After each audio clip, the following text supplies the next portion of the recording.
healthy because it's fruit.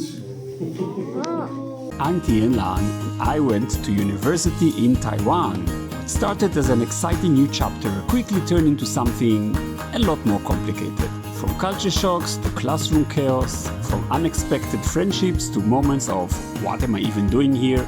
This is the real story. So join me as I go through the highs, the lows, and everything in between inside Taiwan's public education system. Because trust me, it's not what you think.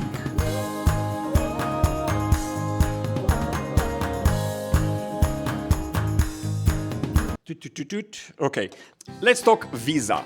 So let's open up visa a bit. If you come here and you want to study Mandarin and count on the visa, you have to understand that you will have to do some sort of threshold, and you will have to sign you go to immigration office to sign it up. A bit of bureaucracy, right? I know some of my Western friends who preferred actually just went for the weekend to Hong Kong, and then they got in and they got their tourist visa, the normal visa, which is 3 months, which is fine. If you are a Westerner and you have 3 months visa automatically in Taiwan, then it's fine for you. You will have to coordinate that your visa fits exactly in the time of school. If you are from other countries, which I know sometimes have only 2 weeks or 1 month visa, I know from Southeast Asia, some countries in my class, they preferred to just study really, really hard. So this is about the visa. Just think about it. I, again, recommend that somehow allocate some money to go to Hong Kong, just so we don't have the stress. Let's talk about the teachers. The teacher don't have the best English in the world, I must say. My teacher had very little English, so it's very hard to communicate. So I'm going to meet Tianang's 老师 now. So I'm going to put on my typical Taiwanese smiley face. Hello, 老师. Hello, hello. Other teachers did have better English, but don't expect meaningful conversation in English with the teachers. They expect you to speak Chinese and to read after 1 month. You should have at least skills to chat, not to mention read. Yes, I know. Hard. Get ready. Have you ever heard about, the Asian education system? If maybe you see it in the news, in Japan, in China, in Korea, and Taiwan is no different. The Asian and the Western system of schooling is very, very different. In the West, of course there's tests, but you are more encouraged, for more creativity. The teacher is more trying to build you up, and more positive reinforcements, telling you have potential, encouraging you, to do your best, and so on and so on. Also, test is like something you have once a semester, or I don't know, maybe some pop quizzes here and there, but that's Asia, it is very different. So in Asia, the system is pressure and shame.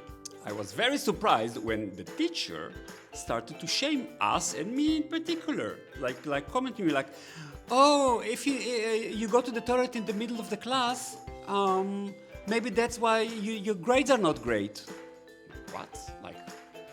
So I'm from Israel, and you don't do this to Mediterranean. So at some point I answered back very harshly, and I bullied the bully. And after that, I became class leader.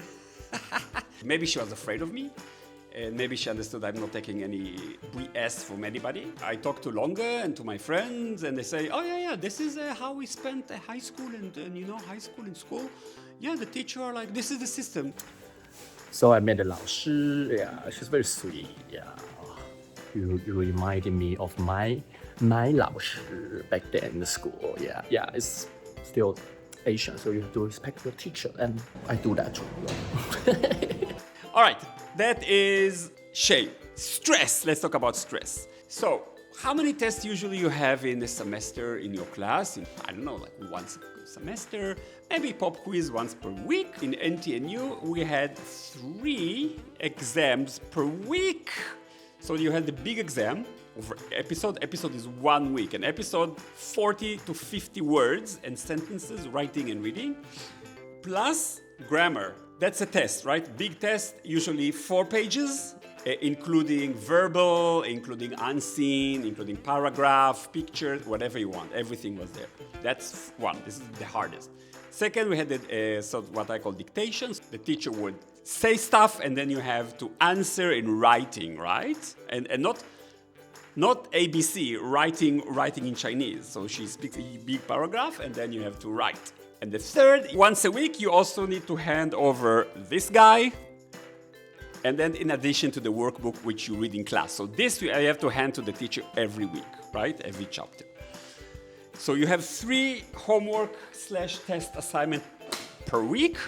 So this creates a huge amount of pressure. So many of my friends just didn't sleep at night. Okay, now it might sound that I suffered, and I must say that it was very challenging, but I also had fun. It was very odd to be one of the oldest students in my whole level. My class was, I think I was double their age. I studied with 17-year-old girls and boys. I was also the only Western in an Asian class, which is very, very different from other classes which I had friends in, which were composed of European and Americans and Australians. Gives it very different vibe to the class. So my classmates from Vietnam and from India and from Myanmar and Japan, they are used to this crushing education system, and I don't. I'm more like a free-form, la kind of guy.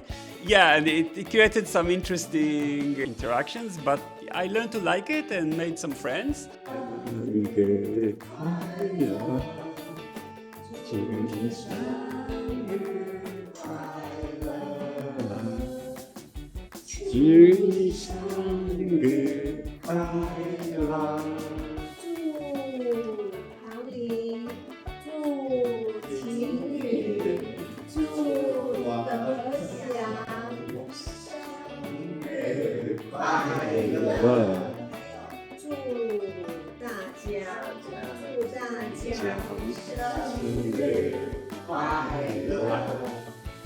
Yay! And I think that in these stressful classes, it connects you to people, and I had some fun. We had some really nice times. She gave us a drink for everybody. And I think also in this type of school and in this type of format, you get really the spirit of Taiwan. So you have lots of events and you have lots of festivals, and they encourage you to do a lot of stuff in Taiwan. So if you want to come to learn Mandarin and get to know Taiwan, I do recommend to go to this and not to a private. Remember that you're going to study really hard unless you don't care about the visa.